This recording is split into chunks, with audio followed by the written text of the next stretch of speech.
Isang mapagpalang araw po sa inyong lahat. Ngayon po ay May 30, 2026, Sabado ng ikawalong linggo sa karaniwang panahon. Ang ating pong unang pagbasa at pagninilay sa araw na ito ay hinango mula sa sulat ni Apostol San Judas, chapter 17, verses 20 to 25. Mga pinakamamahal, lagi ninyong tandaan ang pangaral sa inyo ng mga apostol ng ating Panginoong Hesus Kristo. Manalangin kayo sa tulong ng Espiritu Santo. Manatili kayo sa pag-ibig ng Diyos habang naghihintay sa ating Panginoong Hesus Kristo na magkakaloob sa inyo ng buhay na walang hanggan dahil sa kanyang pagkahabag sa inyo. Kahabagan ninyo at tulungan ang mga nag-aalinlangan.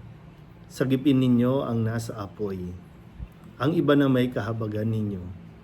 Ngunit mag-ingat kayo. Kasuklaman ninyo pati ang mga damit nilang tigmak ng kahihiyan. Sa Kanya na makapag-iingat sa inyo upang hindi kayo magkasala at makapaghaharap sa inyo ng walang kapintasan at may malaking kagalakan sa Kanyang kaluwalhatian. Sa isang Diyos na ating tagapagligtas, sa pamamagitan ni Hesus Kristo ang Panginoon natin. Sa Kanya ang kapurihan, karangalan, kadakilaan at kapangyarihan. Mula pa noong una, ngayon at magpakailanman. Amen. Ang salita ng Diyos.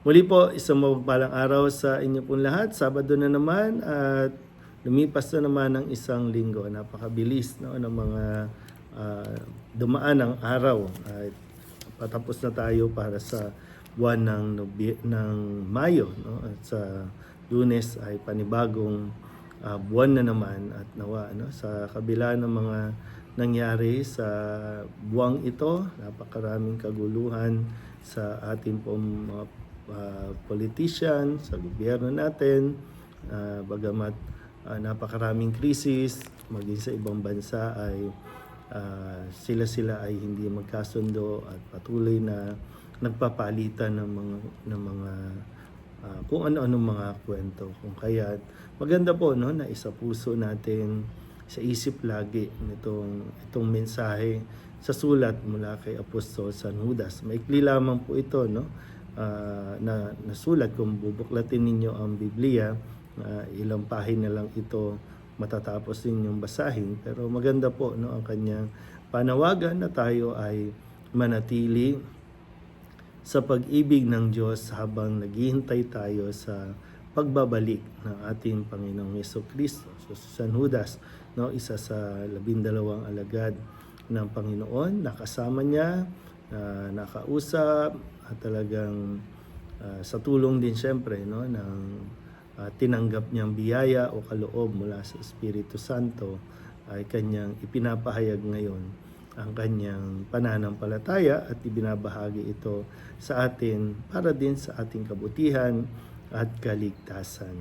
Kaya sa puntong ito ng ating buhay, sabi nga, no, mahalaga na taglayin natin ang pag-ibig ng Diyos sa ating buhay. Nang sa ganoon ay makuha nating magkaroon tayo ng compassion o pagkaunawa, no, sa pinagdadaanan ng iba.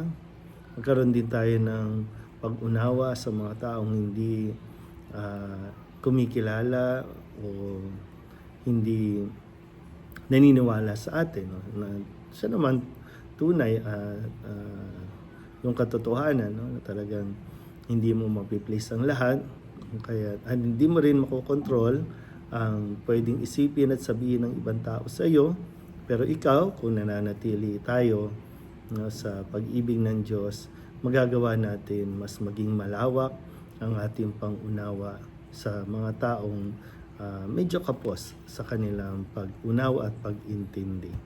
At sabi nga sa sulat ni San Judas, no, mag-ingat at kasuklaman ang mga maling gawain, no, na minsan mapagbalat kayo ang tao sa panlabas, napakaganda ng no, ng kasuotan pero tigmak naman sa kahihiyan. Minsan nasasabi nga natin sa panahon natin ngayon, ang mga magnanakaw ay hindi na mga gusgusin, ang mga magnanakaw ay nagsusuot na ng magagarang damit. So hindi lahat ng nagsusuot ng mamahalin ay gumagawa ng mabuti, o hindi lahat ng nagsusuot ah, ng marumi o ng sabi nating pangit sa paningin ng mga tao ay masama.